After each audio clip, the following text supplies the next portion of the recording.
Hello બાળકો, કેમ છો? મજામાં? Welcome to alpha institute. મારું નામ પ્રિતેશ સર છે. હું તમને ફિઝિક્સ ભણાવું છું. આપણે આગળના 1 થી 7 ચેપ્ટર કમ્પ્લીટ કરી દીધા છે. એમાં બધી જ થિયરી, બધા જ એક્ઝામ્પલ અને બધા જ સ્વાધ્યાયના દાખલાનો સમાવેશ કરેલો છે. આજે આપણે ચેપ્ટર 9, ચેપ્ટર 8માંથી ખાલી એમસીક્યુ જ પૂછાય છે 2 માર્કના, બરાબર છે? એટલે એમસીક્યુ આપણે પછી લઈશું. આજે આપણે ચેપ્ટર 9ની અંદર પ્રકાશનું પરાવર્તન અને વક્રીભવન વિશે ભણવાનું છે. ઓકે, તો આજે મોસ્ટ આઈએમપી થિયરી આપણે લેવાના છે. એ પહેલા સૌથી પહેલા તો હજી સુધી તમે સબસ્ક્રાઇબ ના કર્યું હોય તો તમારે સબસ્ક્રાઇબ કરવાનું છે. અને જો તમે સબસ્ક્રાઇબ કરી દીધું હોય તો આ જ વિડીયોને તમારે તમારા ફ્રેન્ડ સર્કલમાં મોકલવાનો છે અને એમને પણ સબસ્ક્રાઇબ કરવા માટે કહેવાનું છે. બીજું, આ વિડીયો તમને ગમે તો તરત જ લાઈક અને કોમેન્ટ કરવાનું અચૂક ભૂલતા નહીં. ત્રીજી અગત્યની બાબત, આ જે પણ મારું હેન્ડ રિટન નોટ્સ છે તમારે લખવાની જરૂર નથી. એ ડિસ્ક્રિપ્શન બોક્સમાં મૂકેલી જ છે, એમાંથી તમે મેળવી શકો છો. અને આની આગળના વિડીયો પણ જોવાના બાકી હોય તો એ પણ પ્લેલિસ્ટમાં મૂકેલા છે, એમાંથી તમે મેળવી શકો છો. ઓકે, ચલો આજની આપણે થિયરી ચાલુ કરીએ. પહેલી થિયરી, પરાવર્તનના નિયમો આકૃતિ દોરીને સમજાવો. આપણે 10મા ધોરણમાં પણ ભણી ગયા હતા કે પરાવર્તનના નિયમો. પરાવર્તન એટલે જે માધ્યમમાંથી કિરણ અથડાય છે એ જ માધ્યમમાં કિરણ પાછું પડે. ઓકે, તો આ આપાત કિરણ છે અને આ પરાવર્તિત કિરણ છે. અહીં પરાવર્તિત કિરણ છે, એને એ જ માધ્યમમાં પાછું પડે છે, એટલે એને આપણે કયું કહીશું? પરાવર્તિત કિરણ. ઓકે, તો પરાવર્તિત કિરણ જે માધ્યમમાંથી કિરણ આપાત થાય છે એટલે અથડાય છે એ જ માધ્યમમાં કિરણ પાછું પડે છે એટલે એને પરાવર્તિત કિરણ કહેવાય. અને આ લંબ સાથે આપાત કિરણ જે ખૂણો બનાવે એને આપાત કોણ કહેવાય. લંબ સાથે પરાવર્તિત કિરણ જે કોણ બનાવે એને પરાવર્તન કોણ કહેવાય. પહેલો નિયમ, હંમેશા આપાત કોણ અને પરાવર્તન કોણ સમાન મૂલ્યના હોય. જો આપાત કોણ અને પરાવર્તન કોણ સમાન મૂલ્યના હોય છે. થઈ ગયું. બીજો નિયમ, આપાત કિરણ, લંબ અને પરાવર્તિત કિરણ ત્રણેય એક જ સમતલમાં હોય છે. આપાત કિરણ, લંબ અને પરાવર્તિત કિરણ, ઓકે, એ બધા જ એક જ સમતલમાં હોય છે. તો તમારે સરસ આકૃતિ દોરીને આ 2 નિયમો લખવાના છે. પરાવર્તનના 2 જ નિયમ, આપાત કોણ અને પરાવર્તન કોણ, બંને કેવા હોય છે? સમાન મૂલ્યના હોય છે. લખવું એટલે લખાય. આ કેવો કોણ છે? આ આપાત કોણ છે. આપાત કિરણ અને લંબ વચ્ચેનો ખૂણો. અને પરાવર્તિત કિરણ અને લંબ વચ્ચેનો ખૂણો કયો છે? પરાવર્તન કોણ. પરાવર્તન કોણ. ઓકે, ચલો એના પછીની થિયરી, બીજી થિયરી લઈએ. સંજ્ઞા પદ્ધતિ આકૃતિ દોરીને સમજાવો. તો તમારે આ અરીસો છે, આ મુખ્ય અક્ષ છે, બરાબર છે. હવે આ અરીસાનું મધ્ય બિંદુ પી છે, પોલ પી થી અંતર મપાય. પી થી ડાબી બાજુના અંતર હોય તો ઋણ, પી થી જમણી બાજુના અંતર હોય તો ધન. ટૂંકમાં અંતરો ક્યાંથી ગણાય? પી થી. તો એ લખેલું છે. સંજ્ઞા પદ્ધતિ મુજબ અંતરોને અરીસાના મધ્ય બિંદુ પી અથવા તો લેન્સના ઓપ્ટિકલ કેન્દ્ર થી માપવામાં આવે છે. હવે ઊંચાઈ, તો આ જે મુખ્ય અક્ષ છે એનાથી ઉપર હોય ઊંચાઈ, ઉપર તરફ ઊંચાઈ હોય તો પોઝિટિવ, અને નીચે તરફ ઊંચાઈ હોય તો નેગેટિવ. તો વસ્તુની ઊંચાઈ કે પ્રતિબિંબની ઊંચાઈ મુખ્ય અક્ષથી માપવામાં આવે છે. બોલો, ખબર પડી ગઈ કે નહીં? તો આ સંજ્ઞા પદ્ધતિ થઈ. તો આકૃતિ દોરીને તમારે આ 2 લાઈન લખવાની છે. એના પછીની થિયરી, હવેની જે થિયરીઓ છે પૂછાય છે. ઓકે, તો ઘણી વખત પૂછેલી છે. વક્રતા ત્રિજ્યા અને કેન્દ્ર લંબાઈ વચ્ચેનો સંબંધ. વક્રતા ત્રિજ્યાને કેપિટલ આર કહેવાય, કેન્દ્ર લંબાઈને સ્મોલ એફ કહેવાય. તો જો કેપિટલ આર અને સ્મોલ એફ વચ્ચેનો આ સંબંધ મેળવવાનો છે. એફ બરાબર r/2. હંમેશા કેન્દ્ર લંબાઈ એ વક્રતા ત્રિજ્યા કરતા અડધી હોય, આવું આપણે મેળવવાનું છે. તો પહેલા તમારે આકૃતિ દોરવાની છે. આ એમ એટલે અહીં આગળ મિરર છે, એટલે અરીસો છે. આ મુખ્ય અક્ષ છે. આ પોલ એટલે મધ્ય બિંદુ છે અરીસાનું. અહીં મુખ્ય કેન્દ્ર છે, એફ એટલે મુખ્ય કેન્દ્ર, સી એટલે વક્રતા કેન્દ્ર. હવે તમારે વસ્તુમાંથી એક સમાંતર કિરણ આવે છે, સમજો. જે સમાંતર કિરણ છે એ હંમેશા એફ માંથી પાસ થાય એવો નિયમ છે. નિયમ યાદ રાખજો. વક્રતા જે સમાંતર કિરણ આવે એ હંમેશા શામાંથી પાસ થાય? એફ માંથી પાસ થાય. અને બીજો નિયમ, જે સી માંથી જાય કિરણ એને એ જ માર્ગે પાછું આવે, કારણ કે હંમેશા અરીસા સાથે લંબ હોય. તમે ભણો ત્યાં સુધી આ નિયમ છે. સી માંથી પાસ થતું કિરણ હંમેશા અરીસાને લંબ હોય, અને લંબ હોય એટલે એના એ જ માર્ગે, જો સી માંથી જે કિરણ પસાર થતું હોય જે માર્ગે જાય છે એના જ માર્ગે પાછું આવે છે. તો બંને એરો મેં બતાવેલા છે. સમાંતર કિરણ છે એ એફ માંથી પાસ થાય અને સી માંથી જાય છે એ સી ના માર્ગે જ પાછું આવે છે. તો અહીં આગળ આ બંને ખૂણા સરખા થાય, થીટા થીટા. હવે યુગ્મ કોણ, આમ લઈએ આમ ઝેડ, તો અહીં બે ખૂણા છે તો અહીં પણ બે ખૂણા બે થીટા થઈ જાય. ઓકે, આમ ઝેડ વિચારીએ આપણે યુગ્મ કોણ આમ, તો અહીં 2 થીટા છે તો અહીં પણ શું થઈ જાય, 2 થીટા થઈ જાય. બરાબર છે. બીજી રીતે અહીં આગળ આમ પણ ઝેડ વિચાર્યો, આમ ઝેડ, તો અહીં થીટા છે તો અહીં થીટા. હવે ત્રીજી રીત સમજાવું તમને કે ત્રિકોણનો આ ત્રિકોણ છે એનો આ બહારનો ખૂણો છે, બહારના ખૂણાનું માપ અંતઃસમુખ કોણોના સરવાળા જેટલું, અંદરના પણ એની સામેના બે ખૂણાના સરવાળા જેટલું થાય. જો આપણને નિયમ સેટ થઈ જાય છે, આ બેનો સરવાળો બરાબર 2 થીટા, અથવા આમ ઝેડ કરીએ તો પણ સેટ થઈ જાય 2 થીટા અને 2 થીટા. બરાબર છે. કેપિટલ એફ સુધીના અંતરની કેન્દ્ર લંબાઈ સ્મોલ એફ કહેવાય. કેપિટલ સી સુધીના અંતરને વક્રતા ત્રિજ્યા આર કહેવાય. તો પહેલા તમને આકૃતિ ખ્યાલ આવી ગયો. બરાબર છે. આકૃતિ સમજી લીધા પછી થિયરીમાં કશું એકદમ સહેલું છે. પહેલો ત્રિકોણ લેવાનો, અહીં આગળ એક લંબ દોર્યો છે એમડી. ઓકે, ત્રિકોણ સીડીએમ, કાટકોણ ત્રિકોણ. કયો? સીડીએમ, આ મોટો કાટકોણ ત્રિકોણ. તો ત્રિકોણ સીડીએમ માં tan થીટા લો. tan એટલે સામેની બાજુ ભાગ્યા પાસેની, તો સામેની એટલે એમડી અને પાસેની આટલે લગીનની એટલે આર, તો એમડી અપોન આર. જો તો tan થીટા બરાબર એમડી અપોન આર. થીટા બહુ નાનો હોય તો tan થીટાની જગ્યાએ એકલો થીટા લખી શકાય. તો આ એમડી અપોન આર એવા ને એવા. અને ઇક્વેશન નંબર 1. આપણે આ મોટો કાટકોણ ત્રિકોણ લીધો, હવે આ નાનો કાટકોણ ત્રિકોણ લેવાનો એફડીએમ. જોઈ લો, ત્રિકોણ એફડીએમ માં tan 2 થીટા, tan 2 થીટા એટલે સામેની ભાગ્યા પાસેની, તો tan 2 theta md upon f. જોઈ લો, tan 2 થીટા બરાબર md upon f. થીટા બહુ નાનો હોય એટલે tan 2 થીટા ની જગ્યાએ એકલા 2 થીટા લખી શકાય. અને md upon f એવા ને એવા. આ સમીકરણ નંબર 2.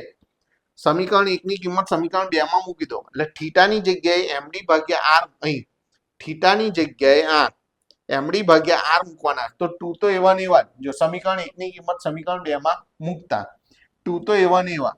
થીટાની જગ્યાએ md ભાગ્યા r ઇક્વલ ટુ md ભાગ્યા f તો છે જ. બંને બાજુથી md કેન્સલ એટલે 2 upon r is equal to 1 upon f. બંને બાજુ વ્યસ્ત કરી દો, ઉલટાઈ દો, તો f ઇઝ ઇક્વલ ટુ એવું કર્યું, f ને આ બાજુ લાવી દીધા બરાબર, અથવા ઉલટાઈ દેશો તોય ચાલે. ઉલટાઈ દો તો f બરાબર r બાય 2 આવી ગયું. ઉલટાઈ દો તો અહીં f થઈ ગયો, અહીં r બાય 2, તો f બરાબર r બાય 2. ઓકે, તો સહેલી જ છે થિયરી. ચલો એના પછીની થિયરી લઈએ. અરીસા માટેનું સૂત્ર 1 upon f બરાબર 1 upon b plus 1 upon u મેળવો. તો પહેલા આકૃતિ જુઓ. આકૃતિમાં આ mn એ અરીસો છે, p એનું મધ્યબિંદુ છે, અહીં ab વસ્તુ છે. વસ્તુની ટોચમાંથી બે કિરણ કાઢવાના છે, એક સમાંતર જે f માંથી પસાર થાય. મેં તમને નિયમ કહ્યો છે, જે સમાંતર હોય f માંથી પસાર થાય અને સી માંથી જાય એ સી ના માર્ગે જ પાછું આવે. જોઈ લો, આ અહીં એરો બતાવ્યો છે, સી ના માર્ગે જાય છે તો સી ના માર્ગે જ પાછું આવે, કારણ કે અરીસા સાથે લંબ હોય. અરીસા સાથે 90 ના ખૂણે અથડાય. એટલે બે કિરણ કાઢ્યા, એક સમાંતર ગયું એફ માંથી પસાર થયું, સી માંથી ગયું એ સી ના માર્ગે જ પાછું આવ્યું. બંને એકબીજાને જ્યાં અથડાય ત્યાં આપણે અહીં આમ લંબ કરી દેવાનો મુખ્ય અક્ષ સાથે.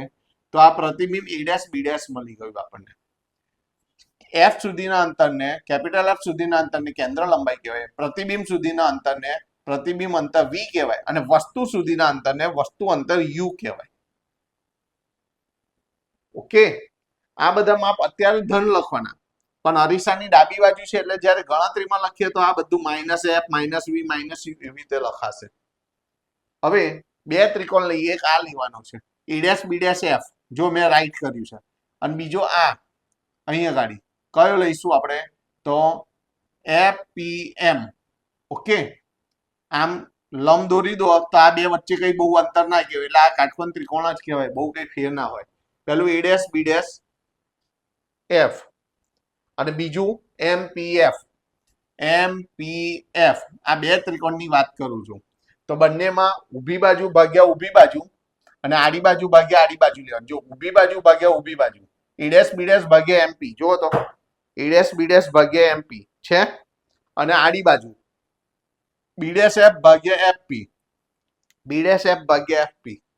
કેવી રીતે યાદ રાખવાનું? ઊભી બાજુ ભાગ્યા ઊભી બાજુ એટલે ઊંચાઈનો ગુણોત્તર, આડી બાજુ ભાગ્યા આડી બાજુ એટલે આધારનો ગુણોત્તર. એટલે એવી રીતે લીધું. હવે આમાં આ જે MP છે MP નું માપ કેટલું છે? AB જેટલું. એટલે MP ની જગ્યાએ AB લખવાનું. આ MP છે ને આનું આ જ લખીશું બધું, પણ આ MP ની જગ્યાએ મેં જો AB લખી કાઢ્યું. આ A' B' અપોન MP ની જગ્યાએ AB. હા, હવે જમણી બાજુ B' F ની જગ્યાએ શું લખ્યું? B' થી F સુધી આટલું અંતર. આટલું અંતર એટલે આટલા અંતરમાંથી આટલું અંતર કાઢવાનું. સાંભળો, આટલું અંતર એટલે પ્રતિબિંબ સુધીનું અંતર -V. સાંભળજો, આટલું અંતર એટલે -V છે.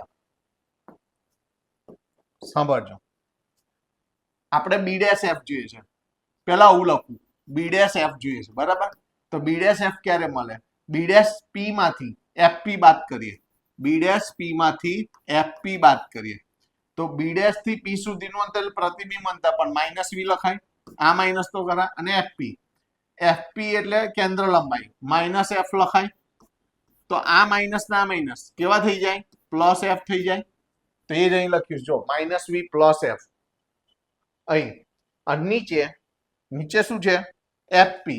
તો FP એટલે કેન્દ્ર લંબાઈ પણ ડાબી બાજુની એટલે -F. હવે આ ખબર પડી કે ના પડી? ખ્યાલ આવી ગયો ને? તો હવે આપણે એ કાઢી નાખીએ. ઓકે, અને સમીકરણ નંબર 1 આપી દીધો. હવે બીજો, હવે સાંભળો, આજે આ બે ત્રિકોણ લીધા ને F થી લીધા.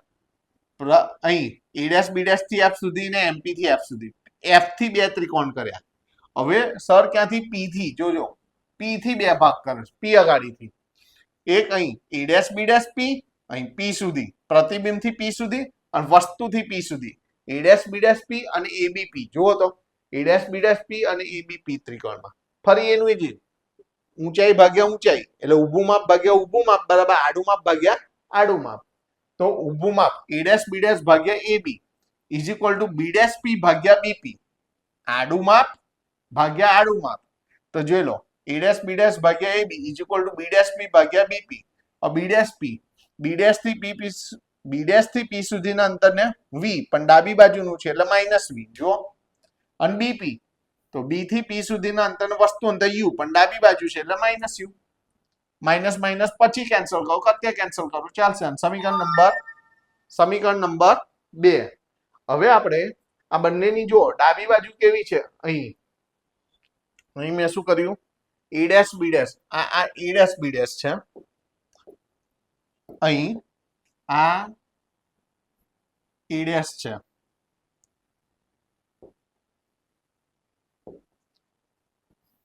આમ તો દેખાય એવું છે,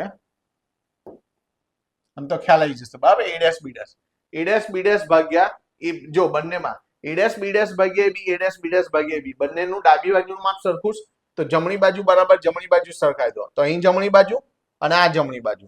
હવે શું કર્યું? આને હું ઉલટાઈ દઉં એટલે અહીં ઉપર નિશાની બદલી કાઢો તો નીચે પણ નિશાની બદલાય. ઉપર આ માઇનસના પ્લસ કે પ્લસના માઇનસ તો નીચે પણ નિશાની બદલાઈ ગઈ. ઉપર નીચે નિશાની એક સાથે બદલી શકાય. અહીં ઉપર નીચે માઇનસ માઇનસ કેન્સલ. આવું થયું. હવે શું થાય છે? V ની નીચે પણ F કહેવાય ને F ની નીચે પણ F કહેવાય. જોઈ લો, V ની નીચે પણ F, F ની નીચે પણ F is equal to V upon U. હવે F કેન્સલ થઈ ગયા એટલે 1 થઈ ગયું. એટલે હવે શું કરવાનું છે? દરેકને V વડે ભાગી કાઢો. કેમ? આપણે જે સૂત્ર મેળવ્યું છે એમાં ઉપર બધી જગ્યાએ 1 જોઈએ છે. તો અહીં ઉપર જો અહીં તો 1 છે, અહીં બે જગ્યાએ V છે એટલે તમારે શાના વડે ભાગવાનું? V વડે ભાગવાનું. તો દરેકને V વડે ભાગો. અહીં V વડે ભાગો, V ગયા એટલે 1 અપોન F. જો V વડે ભાગવું એટલે 1 અપોન V, V વડે ભાગવું V ગયા એટલે 1 અપોન U. એમાંથી 1 અપોન F ને કરતા બનાવી દો. -1 અપોન V પેલી બાજુ જાય એટલે +1 અપોન V અને +1 અપોન U તો છે જ. તો આવી ગયું. ઓકે, સાવ ચલો એના પછીનું આપણે આના પછીની થિયરી લઈએ. અરીસા માટે મોટવણીનું સૂત્ર એમ બરાબર માઇનસ વી અપોન યુ મેળવો. અરીસા માટે મોટવણીનું સૂત્ર. હવે તમારે યાદ કેવી રીતે રાખવાનું સાંભળો. અરીસા માટેનું સૂત્ર શું હતું? અરીસા માટે 1/v બરાબર 1/v પ્લસ 1/u. તો મોટવણીનું સૂત્ર શું? Minus V upon U. આ અરીસા માટે બરાબર છે. અને હવે લેન્સ માટે સાંભળજો હો. લેન્સ માટે 1/f is equal to 1/v minus 1/u. તો મોટવણીનું સૂત્ર v અપોન u. હવે સાંભળજો, અરીસાના સૂત્રમાં પ્લસ છે તો એના મોટવણીના સૂત્રમાં માઇનસ છે. લેન્સ માટેના સૂત્રમાં માઇનસ છે તો એના મોટવણીના સૂત્રમાં પ્લસ છે. યાદ રાખવાની ટ્રીક, બંને એક સાથે, આમાં પ્લસ તો આમાં માઇનસ, આમાં માઇનસ તો આમાં પ્લસ આવે છે. બરાબર? તો એ મેં તમને યાદ રાખવા માટેનું આ સમજાવી દીધી ટ્રીક.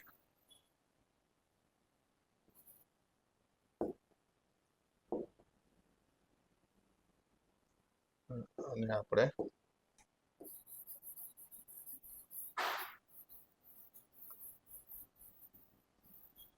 ઓકે, હવે આપણે મોટવણી માટેનું સૂત્ર. તો આકૃતિ હમણાં જે આગળની હતી એની જ છે, કશો જ ફેર નથી. જોઈ લો, આગળની અરીસાના સૂત્રમાં જે આકૃતિ છે, ખાલી મેં અહીં આગળ 2 ટીક કર્યા છે. બરાબર છે? અહીં એની એ જ આકૃતિ છે, ખાલી અહીં મેં ટીક નથી કર્યા. જોઈ લો, એની એ જ આકૃતિ છે, એટલે ફરી સમજાવવાની રહેતી નથી. પહેલા મોટવણીની વ્યાખ્યા. મોટવણીની વ્યાખ્યા શું છે? પ્રતિબિંબની ઊંચાઈ અને વસ્તુની ઊંચાઈના ગુણોત્તરને મોટવણી કહેવાય. પ્રતિબિંબની ઊંચાઈ અને વસ્તુની ઊંચાઈના ગુણોત્તરને શું કહેવામાં આવે છે? મોટવણી.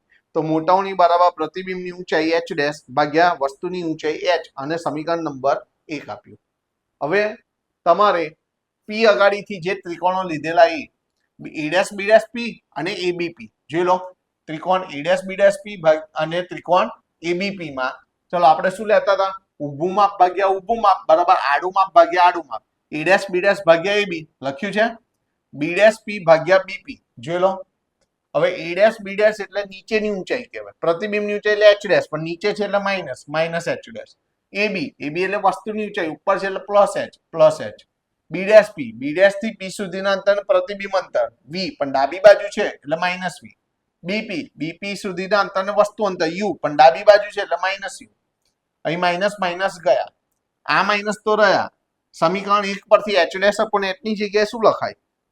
એમ લખાય. અને આ માઇનસ ગયા એટલે v અપોન u. બંને બાજુ નિશાની બદલો તો m બરાબર માઇનસ v અપોન u આવી ગયું.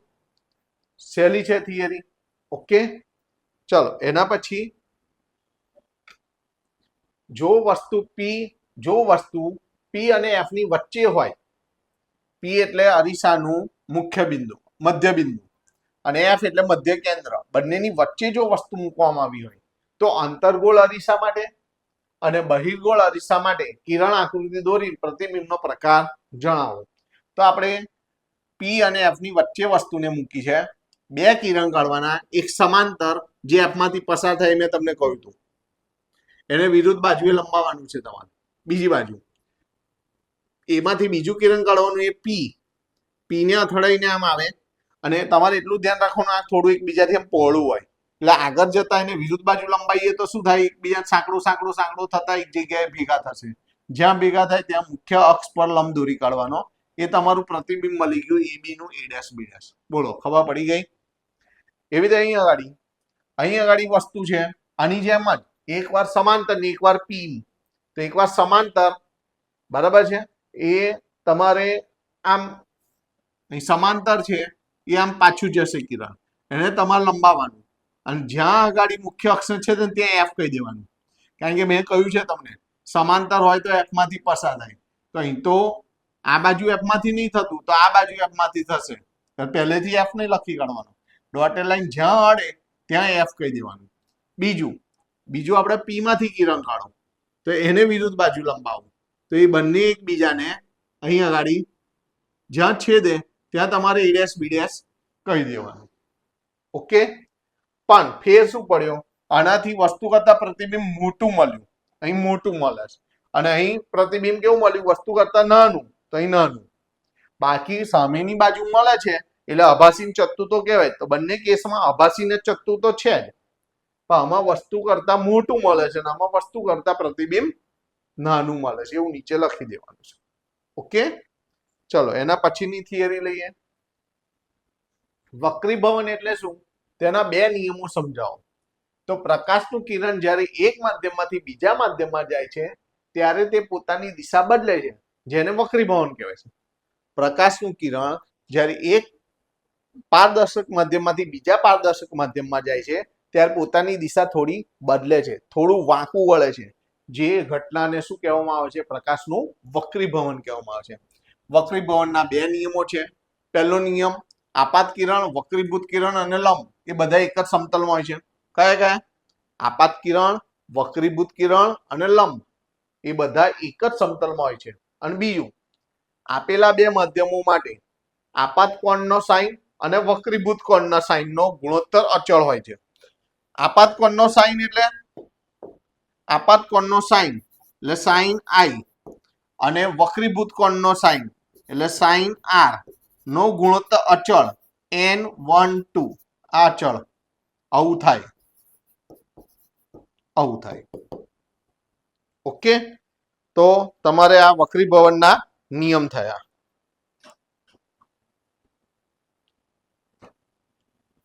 તો વક્રીભવનના નિયમ, આપેલા બે માધ્યમ માટે આપાત કોણનો સાઇન એટલે સાઇન આઈ, આપાત કોણ એટલે આઈ કહેવાય.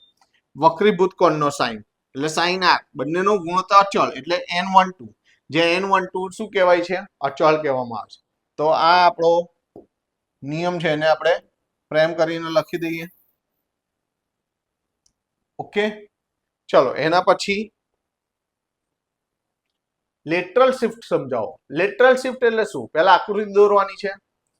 અહીં એક આપાત કિરણ છે અને અહીં આ લંબ છે. આ લંબ છે, લખવું હોય તો લખી શકાય કે અહીંયા લંબ છે. લંબ અને આપાત કિરણ વચ્ચે ખૂણો બને છે, એને આપાત કોણ કહેવાય. જો આ લંબઘન ના હોત, ગ્લાસ એટલે કાચનો લંબઘન ના હોત, તો આ કિરણ સીધું આ ડોટેડ લાઈન બતાવે છે, આ મૂળ માર્ગ. બરાબર છે, આ કેવો કહેવાય, મૂળ માર્ગ કહેવાય. બરાબર છે, પણ આ કાચનો લંબઘન આવ્યો એટલે એનું ત્યાંથી દિશા બદલાય છે અને આમ જાય છે. અહીં આગળ ફરી બીજો લંબ દોરો તો આ આપાત કિરણ થઈ ગયું, આ વક્રીભૂત કિરણ થઈ ગયું. એટલે અહીં I2 ને R2, જેમ અહીં I1 ને R1, આ પહેલો આપાત કોણ, પહેલો વક્રીભવન કોણ, આ બીજો આપાત કોણ, બીજો વક્રીભવન કોણ. પણ આ જે નવો માર્ગ બને છે, આ નવો માર્ગ, આ જે મળ્યો નવો માર્ગ, બરાબર, બંને એકબીજાને સમાંતર થાય અને બંને સમાંતરની વચ્ચે જેટલું અંતર હોય એને લેટરલ શિફ્ટ કહેવામાં આવે છે. બરાબર, તો અહીં આપાત કિરણનો મૂળ માર્ગ એટલે આ અને વક્રીભવનથી થતો નવો માર્ગ આ બંને એકબીજાને સમાંતર હોય છે અને તેમની વચ્ચેના અંતરને લેટરલ શિફ્ટ કહેવામાં આવે છે. લેટરલ શિફ્ટનું બીજું નામ છે પાર્શ્વીય સ્થાનાંતર. આનું બીજું નામ શું છે, જેને પાર્શ્વીય સ્થાનાંતર પણ કહેવામાં આવે છે, લખી દઈએ. જેને પાર્શ્વીય સ્થાનાંતર પણ કહે છે. કદાચ એક્ઝામમાં આ શબ્દથી પૂછાય, પાર્શ્વીય સ્થાનાંતર સમજાવો, તો તમને ખ્યાલ આવવો જોઈએ. ઓકે, ચલો એના પછીની થિયરી, સંપૂર્ણ આંતરિક પરાવર્તન સમજાવો. સંપૂર્ણ આંતરિક પરાવર્તન એટલે પહેલા તમારે આકૃતિ દોરવાની છે. આ ઘટ્ટ માધ્યમ છે, આ પાતળું માધ્યમ છે, આ પાણી છે, આ હવા છે. પહેલું કિરણ તો લંબ છે એટલે એમાં ના વક્રીભવન થાય, સીધું જ પસાર થઈ જાય, વક્રીભવન ના થાય, જો લખેલું છે. અહીં પ્રથમ કિરણ બે માધ્યમોને છૂટી પાડતી સપાટી પાસે લંબ હોવાથી તેનું વક્રીભવન થતું નથી, સીધું પસાર થઈ જાય. પછી બીજું કિરણ છે, એમાં થોડુંક આંશિક પરાવર્તન અને આંશિક વક્રીભવન. આંશિક પરાવર્તન O1C અને આંશિક વક્રીભવન O1B વડે થાય, જેવું લખેલું છે. બીજા કિરણનું થોડુંક પરાવર્તન O1C અને થોડુંક વક્રીભવન O1B વડે થાય છે. હવે ત્રીજું કિરણ છે, ત્રીજા કિરણમાં આઈ ડેશ અને આર ડેશ મળે છે. એ બીજા નંબરના કિરણમાં જે આઈ અને આર મળે છે આપાત કોણ ને વક્રીભૂત કોણ એના કરતા મોટા હોય છે, મોટા માપના હોય છે. આઈ ડેશ અને આર ડેશ ના મૂલ્યો આઈ અને આર ના કમ્પેરમાં મોટા હોય છે. ત્રીજા કિરણમાં આઈ ડેશ અને આર ડેશ અનુક્રમે આઈ અને આર થી મોટા હોય છે. એના પછીનું ચોથું કિરણ છે એ તો બે માધ્યમોને છૂટી પાડતી સપાટી પર જાય છે એટલે વક્રીભૂત કોણ 90 થાય છે. તો એ વખતે જે આપાત કોણ હોય એને ક્રાંતિ કોણ આઈસી, ક્રિટિકલ એંગલ આઈસી કહેવાય. તો એવું લખેલું છે. જો ચોથા કિરણ માટે વક્રીભૂત કોણ 90 હોવાથી તેના આપાત કોણને ક્રાંતિ કોણ આઈસી કહેવામાં આવે છે. હવે પાંચમા નંબરનું કિરણ, પાંચ કિરણ વિશે લખવાનું છે તમારે. પાંચમા નંબરનું કિરણ, હવે આના પછીના જેટલા બી કિરણો લઈશું બધામાં આપણને અહીં જે આપાત કોણ મળશે એ આઈસી કરતા મોટો મળશે, આઈ ગ્રેટર ધેન આઈસી. અને ત્યારે પૂર્ણ આંતરિક પરાવર્તન થાય, વક્રીભવન થાય જ નહીં, પૂરેપૂરું એનું શું થાય, પરાવર્તન થાય. તો એ જ લખેલું છે. પાંચમા કિરણ માટે આઈ ગ્રેટર ધેન આઈસી હોવાથી તેનું પૂર્ણ આંતરિક પરાવર્તન થાય છે. ત્યાર પછીના બધા જ કિરણો પણ આઈ ગ્રેટર ધેન આઈસી નું સમાધાન કરે છે, તેથી પૂર્ણ આંતરિક પરાવર્તન જોવા મળે છે.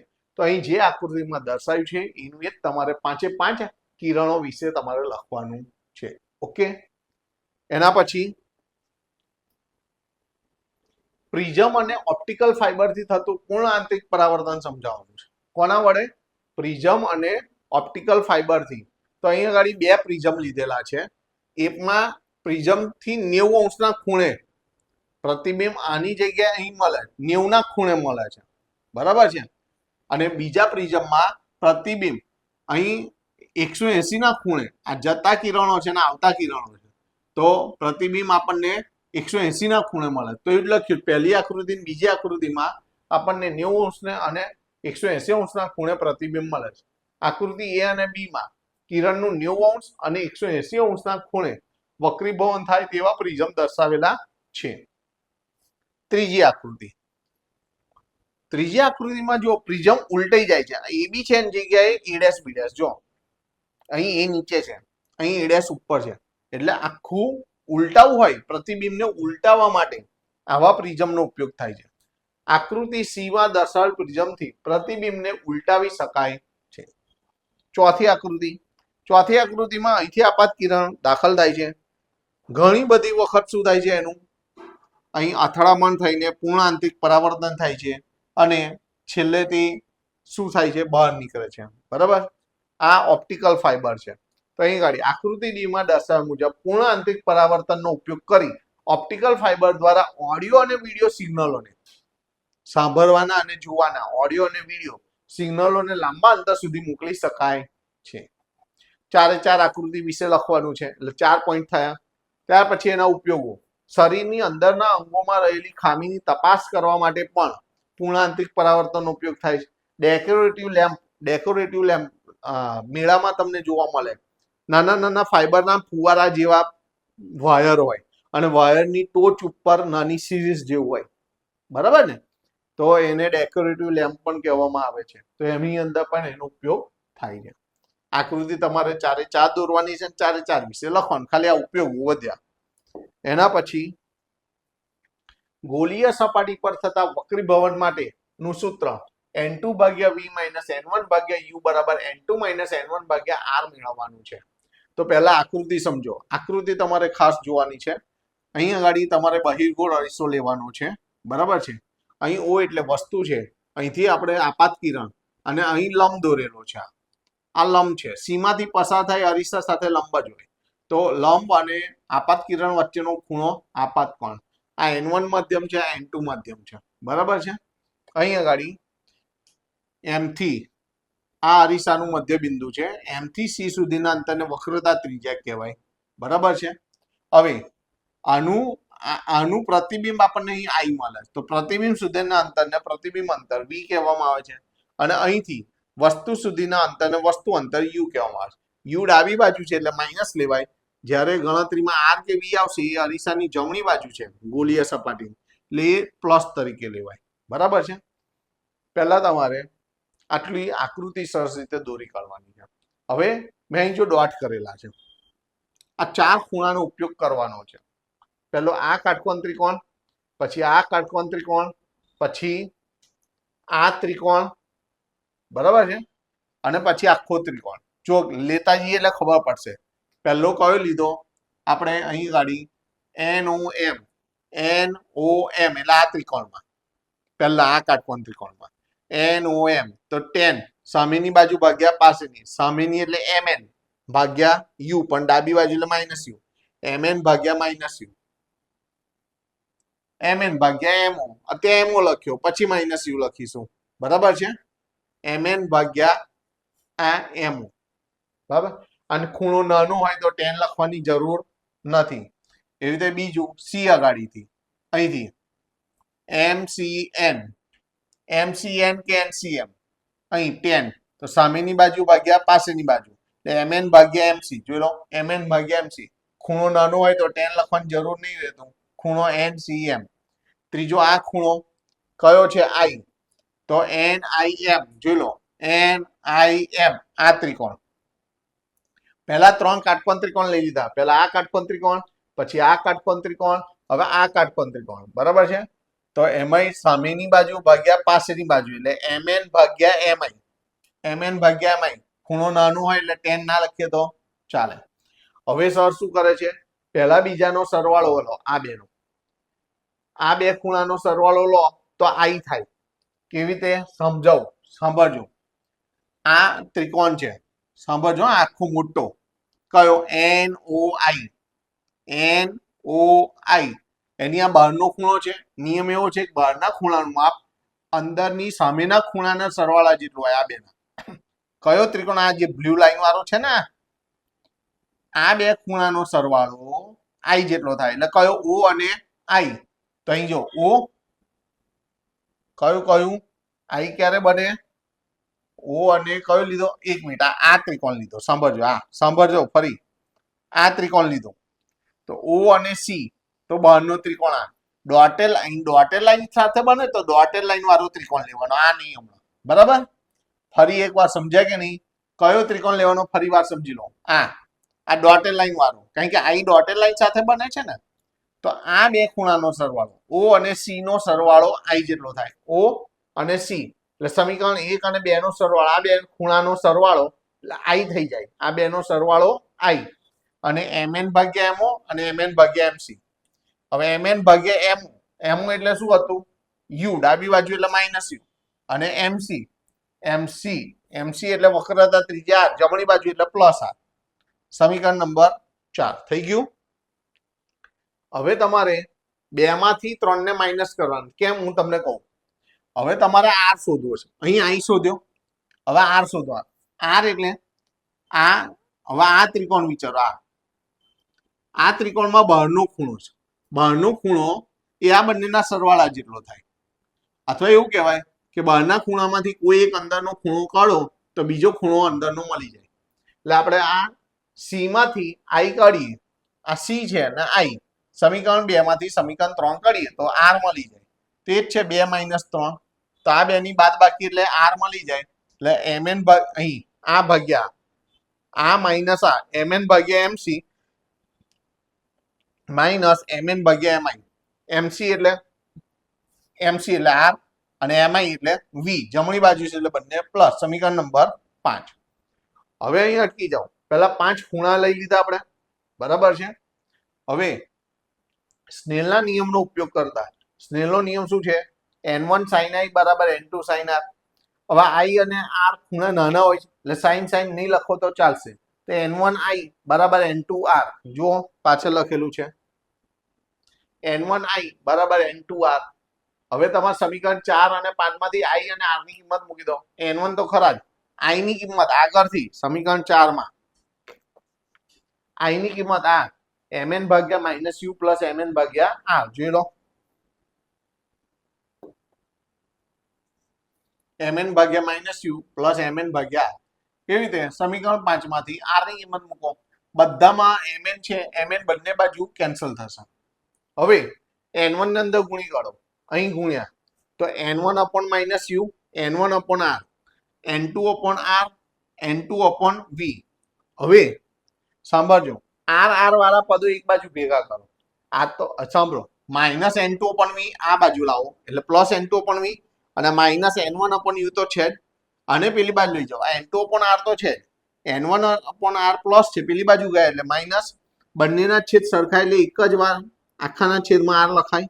તો આવી ગયું સૂત્ર જો, એન ટુ ભાગ્યા વી માઇનસ એન વન ભાગ્યા યુ બરાબર N two minus N one ભાગ્યા આર. ઓકે, ચલો એના પછીની થિયરી લઈએ. લેન્સ મેકરનું સૂત્ર 1/f બરાબર n21 - 1 કૌંસમાં 1/r1 - 1/r2 મેળવો. બંને થિયરી અગત્યની છે, આ અને એની આગળની. આ અને એની આગળની બંને થિયરી તમારે મસ્ત રીતે તૈયાર કરવાની છે. આ પણ આઈએમપી છે, અને આની આગળની જે થિયરી છે આ પણ આઈએમપી થિયરી છે.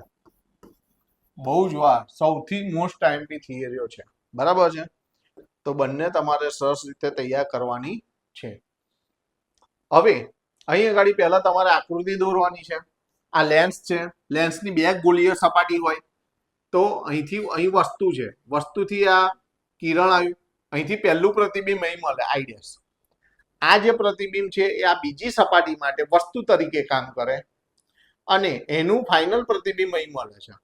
એટલે આ પહેલું પ્રતિબિંબ આઈડેસ છે, એનું પ્રતિબિંબ અંતર વી ડેશ, અને ફાઇનલ પ્રતિબિંબ અહીં મળ્યું એમાં પ્રતિબિંબ અંતર વી, અને આ યુ તો ખરું જ વસ્તુ અંતર યુ. હવે પહેલા પતલા મધ્યમમાંથી ઘટ મધ્યમમાં કાચમાં જાય છે, અને પછી કાચમાંથી બહાર હવામાં આવે છે. એટલે પતલામાંથી ઘટ અને ઘટમાંથી પતલું. તો જો પતલામાંથી ઘટ અને ઘટમાંથી પતલું, બંને માધ્યમમાં તમારે શું કરવાનું છે સાંભળજો. તમારી જોડે આપણી જોડે ગોળીય સપાટીનું સૂત્ર છે કે નહીં? સાંભળો, ગોળીય સપાટીનું સૂત્ર શું હતું?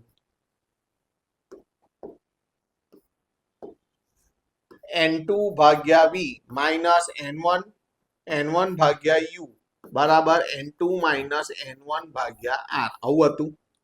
ફેર શું કરવાનો છે કે n2 ની નીચે v ડેશ લખી દેવાનું, નહીં r1 લખી દેવાનું. અહીં n2 ની નીચે v ડેશ જોઈ લો તો છે એનું એ જ. અહીં એ જ કરવાનું છે આમાં.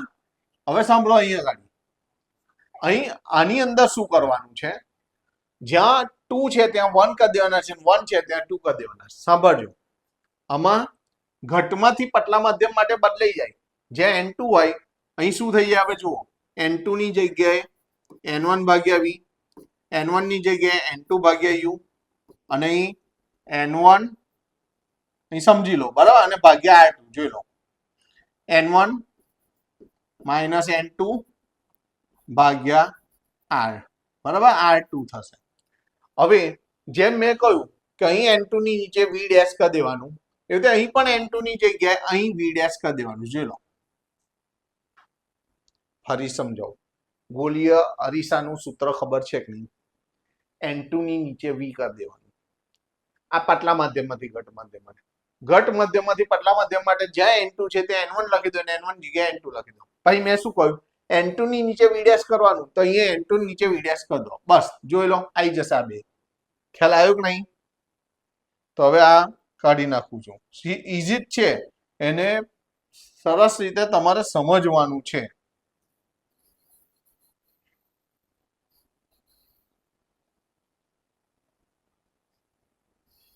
ઓકે, હવે મેં શું કર્યું? આ n1 માઇનસ n2 ને આમ ઉલટાઈ કાઢે, ઉલટાઈ કાઢે નીચે નિશાની બદલાઈ જાય. r2 કેવા થઈ ગયા? માઇનસ થઈ ગયા. હવે સમીકરણ 1 કહી દો અને સમીકરણ 2 કહી દો. બંને સમીકરણનો સરવાળો, ડાબી બાજુના બે પદ, ડાબી બાજુના બે પદનો સરવાળો, અને જમણી બાજુનું પદ વત્તા જમણી બાજુ આ અને આ પદ, પણ આ માઇનસ આગળ આવી ગયા. બરાબર, n2 વાળા પદો જતા રહેશે. આ પ્લસ n2 પણ v ડેશ અને માઇનસ n2 પણ v ડેશ ગયા.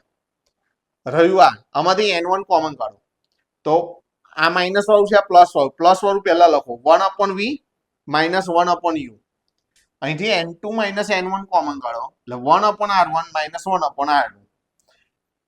હવે ધ્યાન આપજો, આ અરીસાનું સૂત્ર છે 1/f બરાબર 1/v માઇનસ 1/u. તો આ 1/v માઇનસ 1/u ની જગ્યાએ 1/f, આની જગ્યાએ f મૂક્યું 1/f, અને આ n1 ને ભાગી કાઢ્યા. n2 માઇનસ n1 ની નીચે આ n1 ભાગી કાઢ્યા. આ તો એવા ને એવા. હવે n2 ની નીચે પણ n1 કહેવાય અને n1 નીચે પણ, એટલે જો 1/f n2 ની નીચે n1 એટલે n21 નું સૂત્ર થઈ ગયું, અને n1 નીચે n1 એટલે ઉડી ગયા એટલે 1 થઈ ગયું, અને પાછલો કૌંસ જે છે 1/r1 - 1/r2 એ તો એવો ને એવો જ. મોસ્ટ આઈએમપી મારા તરફથી, બરાબર. ચલો એના પછી લેન્સ માટે મોટવણીનું સૂત્ર m = v/u મેળવો. આકૃતિ જોઈ લો પહેલા. જે સમાંતર કિરણ છે એ અહીં f માંથી પાસ થાય છે, અને જે અહીં f માંથી પાસ થાય છે એ સમાંતર કિરણ છે, અને એક p માંથી પાસ થાય છે એ તમારા આ બંને એકબીજાને છેદે ત્યાં આગળ, બરાબર. અને જ્યાં છેદે ત્યાં અહીંથી મુખ્ય અક્ષ સુધી લંબ દોરી દો, આ પ્રતિબિંબ થઈ જશે a' b', આ ab, આ વસ્તુની ઊંચાઈ h, પ્રતિબિંબની ઊંચાઈ h', વસ્તુ સુધીના અંતરને વસ્તુ અંતર u, બરાબર છે. અને અહીંથી પ્રતિબિંબ સુધીના અંતરને પ્રતિબિંબ અંતર અહીં v દર્શાવેલું છે. પહેલા તમારે આકૃતિ, ઇમેજ એટલે પ્રતિબિંબ, ઓબ્જેક્ટ એટલે વસ્તુ, બરાબર છે. હવે p સુધીના બે ત્રિકોણ લો, abp અને a'b'p, જે લીધેલા એ જ આપણે ઊભું, અહીં ઊભું માપ ભાગ્યા ઊભું માપ બરાબર આડું માપ ભાગ્યા આડું માપ, a'b' ભાગ્યા ab b'p ભાગ્યા bp. જોઈ લો, a'b' એટલે પ્રતિબિંબની ઊંચાઈ, નીચે છે એટલે માઇનસ h', ab ની વસ્તુની ઊંચાઈ ઉપર છે એટલે પ્લસ h, b'p એટલે પ્રતિબિંબ અંતર છે જમણી બાજુ છે એટલે પ્લસ v, bp એટલે વસ્તુ અંતર u ડાબી બાજુ છે એટલે માઇનસ u, બંને બાજુ માઇનસ માઇનસ કટ થઈ ગયા. આ મોટવણીની વ્યાખ્યા પ્રમાણે h' upon h એટલે m થાય, અને v upon u તો છે જ, આવી ગયું સૂત્ર, સહેલું જ છે. ઓકે. ત્યાર પછી સંયુક્ત લેન્સ માટે સમતુલ્ય કેન્દ્ર લંબાઈનું સૂત્ર મેળવો. અહીં તો બે જ લેન્સ એકબીજાના કોન્ટેક્ટમાં છે, એવી રીતે ઘણા બધા n લેન્સ પણ હોઈ શકે. અત્યારે પહેલા બે લેન્સ માટે મેળવીએ અને એના પરથી n લેન્સનું આપણે પ્રમાણિત સૂત્ર આપણે સ્વીકારી લઈશું, બરાબર છે.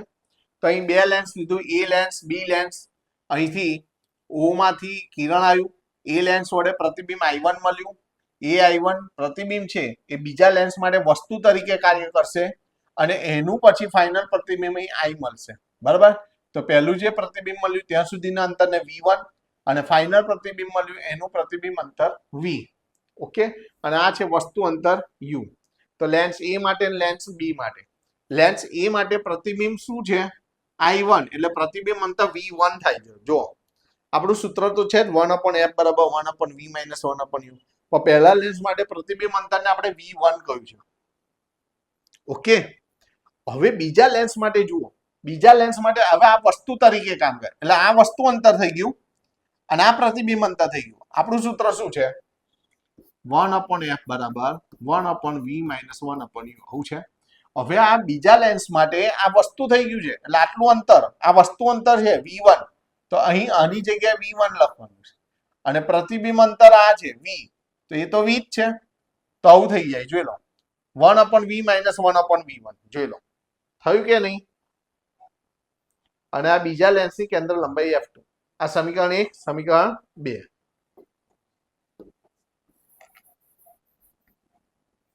હવે બંનેનો સરવાળો કરો. સરવાળો કરીએ તો +1/v1 - 1/v1 જતા રહેશે, એટલે રહેશે 1/v - 1/u, અને અહીં 1/f1 + 1/f2 જમણી બાજુ. તો બે લેન્સ માટે આવી ગયું. આ બીજું, આ શું છે?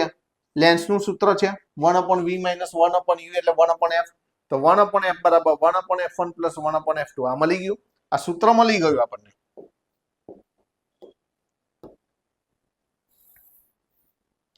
સૂત્ર મળી ગયું. આ તો બે સંયુક્ત લેન્સ માટે હતું. એવી રીતે ધારો કે n લેન્સનું સંયોજન હોય તો અહીં બે હતા તો 1/f1 + 1/f2, n હોય તો 1/f1 + 1/f2 + 1/f3, એવી રીતે અપ ટુ 1/fn સુધી થાય. ઓકે. તો આજે આપણે આટલી થિયરી લીધી છે.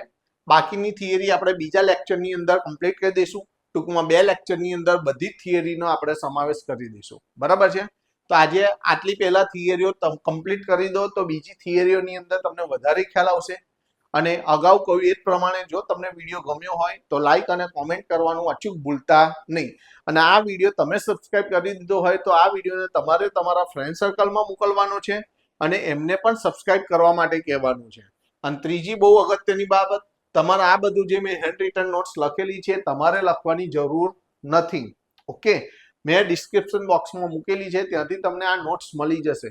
અને આગળના વિડીયો જોવાના બાકી હોય તો એ પણ વિડીયો તમને પ્લેલિસ્ટમાં મૂકેલા છે, તો એમાંથી તમે મેળવી શકો છો. ઓકે, તો નવા લેક્ચર સાથે બાકીની બધી જ થિયરીઓ સાથે મળીશું. Okay, Tata by, C you.